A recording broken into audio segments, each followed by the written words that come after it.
Hello, wonderful people. My name is Lawrence, and welcome to my first discussion on alien perspectives. I hope you're having a fantastic day today. And if you're curious about how I decided on alien perspectives as a name for this podcast, please go back to my introductory episode where I give all the story surrounding it. Without further ado, let's begin this conversation, shall we?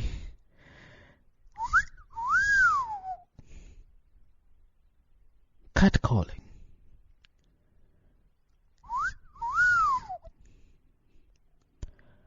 What image flashes into your mind when you hear that sound?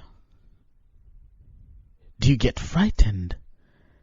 Do you feel uncomfortable? Or do you feel noticed?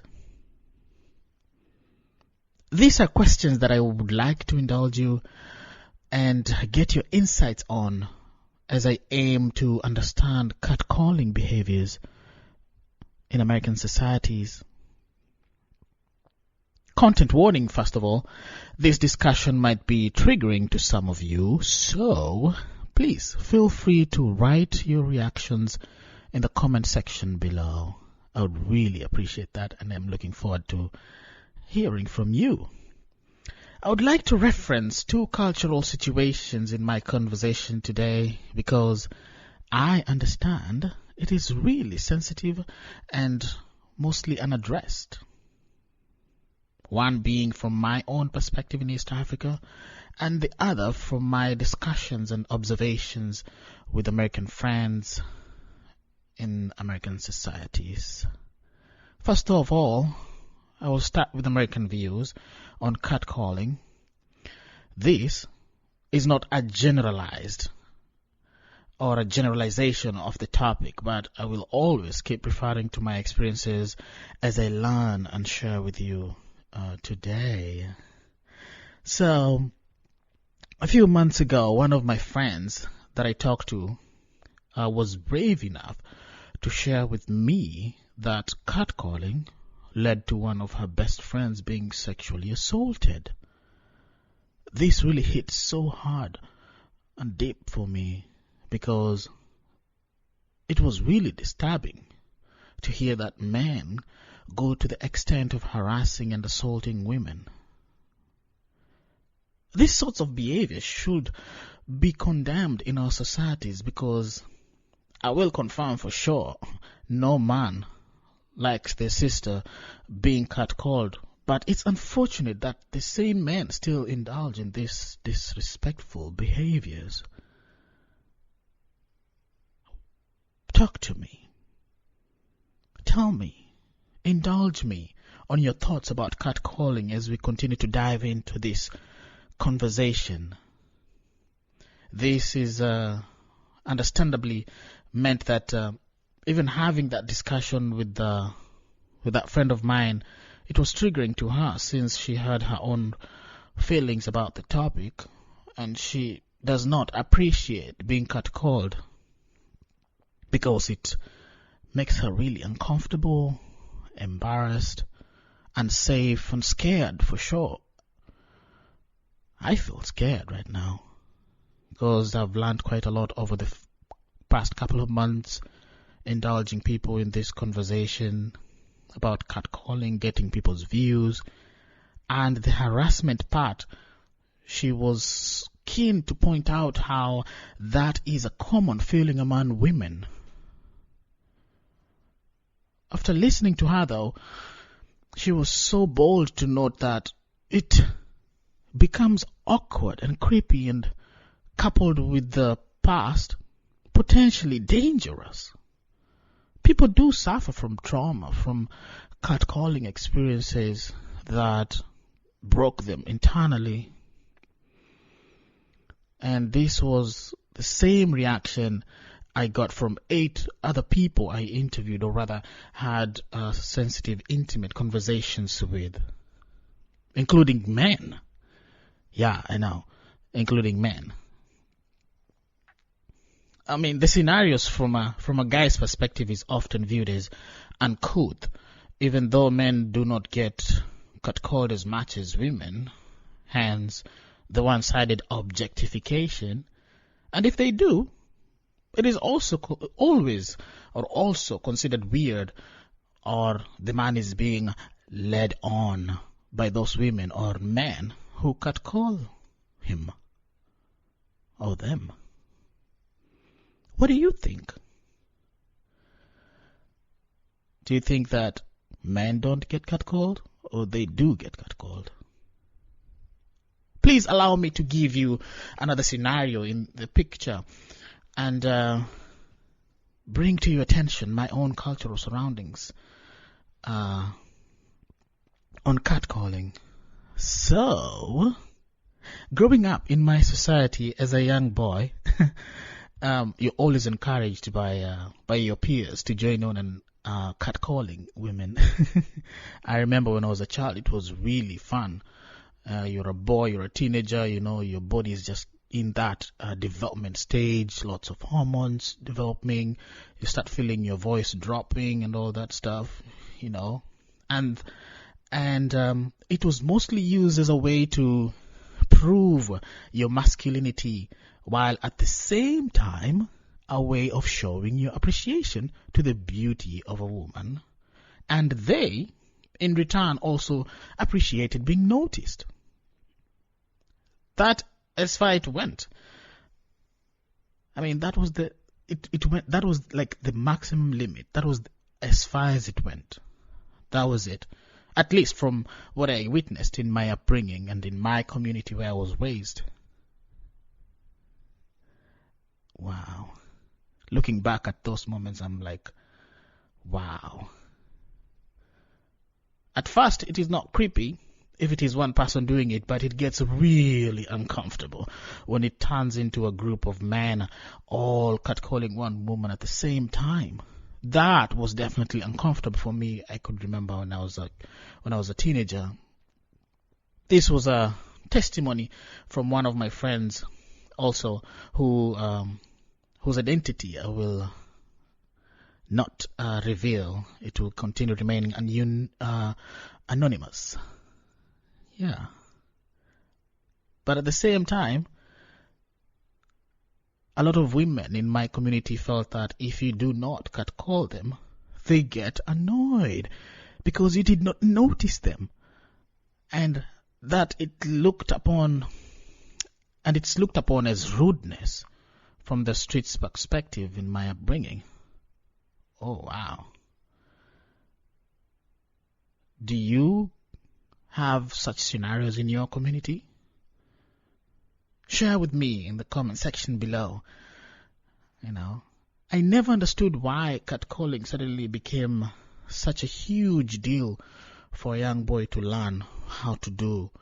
And it's a shame that even social media has normalized it without highlighting the risks that it has on victims who fall prey to insensitive and creepy, dangerous catcallers. I mean, some people even lose lives because of these behaviors. And it's really sad that many communities, including my own community, do not have these kinds of conversations and do not give themselves a chance to want to address these issues or these behaviors that men learn in the streets. I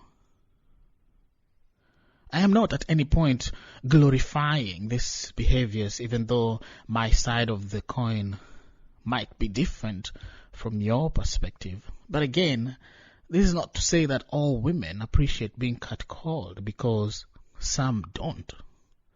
There's always a thin line between knowing when to stop and when not to stop with the compliments. So this is because for the guys, you'll get the same reaction from both situations. If the lady was expecting and did not get it, or the lady was hoping to avoid it and you didn't realize. See? So it looks to me like the guys are always on the safe side. I also have sisters, and Although they said it was uncomfortable, this is from their experiences being catcalled growing up, they did later admit that they felt appreciated and noticed by the guys in the neighborhood when catcalled. But this was specifically if the guy that they are interested in is part of the catcalling crew. Wow. I mean, after hearing several American experiences, it is so clear that things are more dangerous in this society, and I'm sure it is in many other societies or across the world. In most cases, during my upbringing, it never got to the harassment point or the sexual assault side, at least from my experiences in my community. Of course, things are different in both countries now, in this generation where men feel that their efforts are taken well, but are shy and not okay with being catcalled themselves. Wow. That begs the question, do men get catcalled? Do they? I have been catcalled. Actually, here in America twice, I would say. Oh wait, no, 3 times. I won't give you the details, but I'll tell you this. I have to admit, I felt really weird. Yeah, I felt weird. But did I feel creepy? No, I didn't, because it followed on with a positive compliment, and I'm the sort of person who is okay with compliments. This is both from men and women, so I got catcalled by men and women. And we all know not all men accept compliments, at least from a heterosexual point of view, socially constructed, right? I want to hear what you think. What are your experiences? Have you ever been catcalled? And did you have a good experience with it or a bad experience? I want to create an environment where you could feel safe to talk to me about this. Comment, write to me, and I will even follow up with a follow-up episode where we will dive even deeper and get to share with you some responses from listeners. And to all men out there, have you been catcalled? How did that make you feel? Let's have this discussion and let's share out our experiences. And let's unfold this behavior of catcalling and reflect on the reasons why men indulge in these manners. Something to think about is, why do we think the way we do? That's a question to make you ponder, because I'm sure we got to this point where catcalling is dangerous or is unappreciative because of how we think, how we act, and how much does society have to play in all this? So allow me to take a few moments to break down 3 points that I feel play a huge role in the social construction of our ideologies. First off, the highly secret life of American sexuality and hidden societal commentary on the average person that we all feel daily. This is where individuals are encouraged to not talk about their sexuality, as well as not even express anything sexually in the public eye that deters from the standards of conduct put in place. Oh, that's really, really, really accurate in my society as well. Society has made it about male or female, no in-betweens, nor in and out, although things are slowly and gradually changing in America and around the world even in my own community, though it's really there's a backlash of religion, which is another topic of discussion.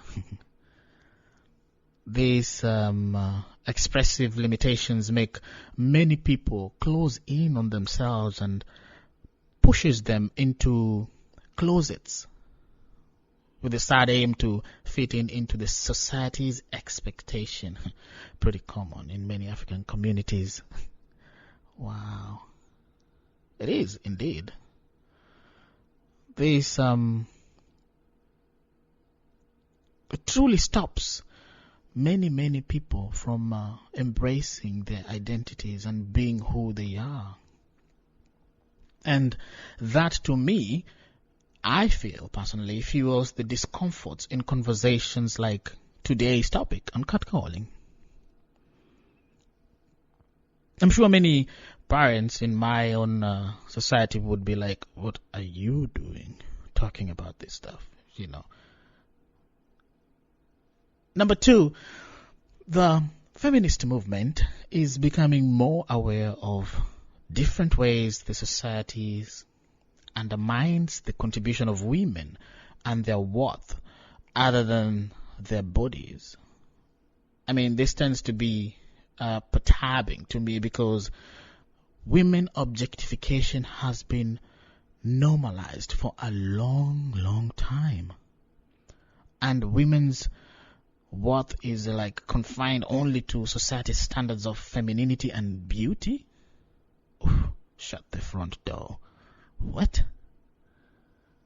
I gotta say though, this attitude does not pay attention to women as being equal, important, and principal contributors to the society's growth. Oh, no, it does not. I mean, we all fight for equality in everyday life, but our societies do not create that opportunity for equality for women, and to even pay attention to how much principle or how important they are in our communities or society's growth. They're always looked down upon and or seen as things to be acquired. Wow. It is true. Very true. Because limits are put where they should and should not be. Because this complicity wipes out the narrative again on non-heterosexual identities in the biological female world. Finally, on to my third point, psychological conditioning by parents and older generation, as well as prevalence of conservatism and extreme over-sexualization that leads to sensitive topics being banned in public. Oh, wow. I know some parents will be on my neck right now. It is true. There are some topics you could never talk on in public. Sexuality is one of them. Identity is one of them. If you have different ideologies or different ideas, bro, you're thrown out the window. You're shut by the societies. And this is through your parents. From a personal experience, I would attest that parents play a huge role in what their children believe. And this is as they grow up and develop into adults. And growing up, I was never allowed to have girlfriends. I'm sure many of you who are grown-ups now would agree that the same applied to you. It was like sin, I'm telling you. Being seen with a girlfriend, even if it's your neighbor. The beating you'll get, thorough beating in the evening. It was kind of like a sin. And the society expected men should hang out with men. And the ladies with the women. Oh my. This is just one simple example I'm trying to give here. And to realize that some of the things parents practice is as a result of societal pressure to mold their kids in a certain way, all in the image of the society's beliefs and cultural practices, including traditions. Even though everybody in the society might be having different traditions, it has come to a point where some societies create their own traditions. The way you come out at the end of it all depends on all these things your community sets in place. Oh, but believe me, and I just want to note that this is not a generalization of these topics or any discussions I'm having today, or I'm not assuming anything that I'm saying today as well. I am aware that things are different from individual to individual, and I welcome scrutiny. Oh, please. Scrutinize me, question me, correct me, because at the end of the day, my aim is to share, learn, and impact, and create room for conversation. People don't talk to each other these days. Oh gosh, social media has become people's friends and companions. So, with that being said, how much in regards to what you learned or what you have been told till now in your life, now that you're a grown-up and are able to think about it, how much is too much? Please indulge me in the comments below. Are you, or were you afraid? Oh, I know I was afraid. And fear always played a huge part in societal loyalty. Yeah, I use that word, loyalty. The same way your parents make you scared, the more you abide by the socially constructed expectations. Yeah, brings back a lot of memories when I think about that statement. The more our parents made us scared, the more we abided by the socially constructed expectations. But in some cases and in some instances, the parents who do not abide by the socially constructed norms ended up creating a bubble for themselves where they raised their children in a totally different view. I mean, these are unique in every different culture, some being beneficial and some being even worse than the already set expectations. And it is important to note that most of the time, those kids are regarded as ill-mannered because they do not fit into the norms created by the society they live in. Wow. So the society is always so quick to say, your kids are ill-mannered, your kids are ill-mannered, fix your kids, talk to your kids, you know. And it always ends up to bring them to church groups. Religion always pops in somewhere in there. Is it really uncouth? This comes from the put on a face attitude, knowing that American society is based on British ideals, unlike all British, not unlike actually, like all British colonies, in setting up a public life and a private life with very subtle ways of giving compliments to the gentle sex. And by gentle sex, I mean the perceived definition of a woman. The most worrying aspect of all this is shyness coupled with fear. Yeah. Some women don't understand or fully appreciate themselves or ignore that side of them because they were never taught about being comfortable with themselves. This is not to blame them. They were taught from a young age that any appreciation was an act of interest or malicious intent on the part of the opposite sex. Same thing I was talking about parental conditioning. Remember that? Yeah. So this is a comment from one of the people I talked to about the issues of catcalling, and she thought that in her community, that's exactly what happened. And she had to live by the community's ideals. Hence, the uncomfortability factor comes into play, as well as all taught not to talk to strangers. Right? Well, a stranger giving a compliment in America is simply unsettling and can put you in a lot of trouble. Trust me, I have been that stranger a couple of times, and with not bad intentions actually, but I would not recommend, no matter what your intention is. Oh my gosh. Whew. I'll tell you a quick story. So it was in 2018, just minding my business, and this lady who was my colleague, but we knew nothing about each other. And I just felt like, you know what? Just walk to her and compliment her, because she really looked fine. And she was beautiful, and I liked her work ethic and how she was caring and sharing. So here I am, Lawrence, walking up to this girl, a total stranger, and I'm like, hello. I think you look beautiful, and I appreciate you being caring and always sharing with everybody. Oh, yo. That put me in a lot of trouble. That was the worst thing I ever did.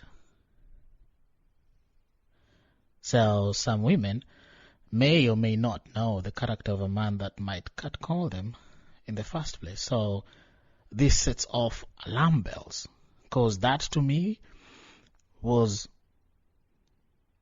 defined or looked like a catcalling, and she really went on the defense side. I was almost being called on cops, let me tell you. Which is why, from my perspective, I found out that each community is structured according to cultural beliefs that constitute how and what people believe and think of themselves. You see? That is a very key important thing that I've learned over my time living here in the US. So, let me know how you feel about this small dive into catcalling. I would like to hear your experiences, your stories. I would like to hear all of them. And if you enjoy this discussion and would like to participate in more unique topics, join me next week for episode 2, where I will be discussing the topic of fear. I am Lawrence, and you have been listening to Alien Perspectives. Ciao.